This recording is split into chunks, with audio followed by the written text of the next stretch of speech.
और इस बीच देखिए लगातार कृषि मंत्री को लेकर जिस तरीके से बयान सामने आते रहे, उस बीच कृषि मंत्री सुधाकर सिंह की तरफ से केंद्र सरकार के ऊपर निशाना साधा गया है। क्या कुछ कह रहे हैं, जरा आप भी सुनिए। केंद्रीय उर्वरक मंत्री को सबसे पहले यह जवाब देना था कि 17 सालों में बिहार में उनकी क्या उपलब्धि रही, जिसके बदौलत वो बिहार के किसानों को फायदा पहुंचाने का दावा और दंभ भर रहे हैं। और जिन समस्याओं के बारे में बोल रहे थे, क्या वो समस्याएं नई थी या पहले से चली आ रही थी।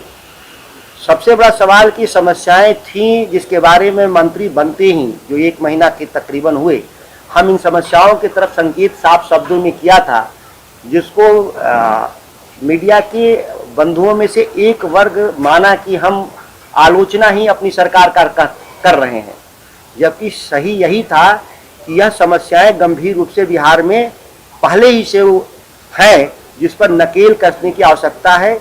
और जिस तरह से 17 साल से बिहार में कृषि मंत्रालय को भारतीय जनता पार्टी ने बर्बाद किया, वह देश में कहीं भी देखने को नहीं मिलेगा। जो कृषि रोड मैप आएगा वो बिहार के लिए नहीं, देश के लिए रोल मॉडल होगा।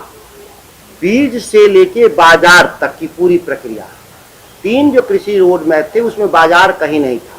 जब बाजार नहीं होगा तो किसानों के उत्पाद सही दाम पे नहीं बिकेंगे, उसका सही मूल्यांकन नहीं हो पाएगा।